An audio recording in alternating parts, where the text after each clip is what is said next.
Hi guys, അപ്പോൾ നമ്മളിന്ന് Hiroshima Nagasaki ഇതിനെ കുറിച്ചാണ്. ഫസ്റ്റ് ക്വസ്റ്റ്യൻ ഈസ്, ജപ്പാനിൽ അണുബോംബ് വർഷിക്കുമ്പോൾ അമേരിക്കൻ പ്രസിഡന്റ് ആരായിരുന്നു? Harry S Truman. 9. 2. അണുബോംബ് വികസിപ്പിച്ച് എടുക്കാനുള്ള അമേരിക്കയുടെ പദ്ധതി. Answer Manhattan project. 3. നാഗസാക്കി ദിനം എന്ന്? ഓഗസ്റ്റ് 9. ഹിരോഷിമയിൽ വർഷിച്ച അണുബോംബ് ഏത്? Answer Little Boy. നാഗസാക്കിയിൽ അമേരിക്ക ഇട്ട ആറ്റം ബോംബിൻ്റെ പേരെന്ത്? ഫാറ്റ്മാൻ. 6.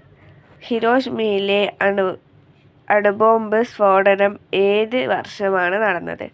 1945. 7.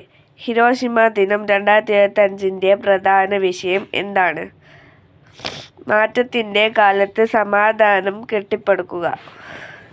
8. ഹിരോഷിമയിൽ അണുബോംബ് വീഴ്ത്തിയ വിമാനം ഏത്? എനോള ഗേ. ഹിരോഷിമ സ്മാരകങ്ങളിൽ സമാധാനത്തെ പ്രതിനിധീകരിക്കുന്ന ചിഹ്നം എന്ത്? Answer paper ക്രെയിനുകൾ.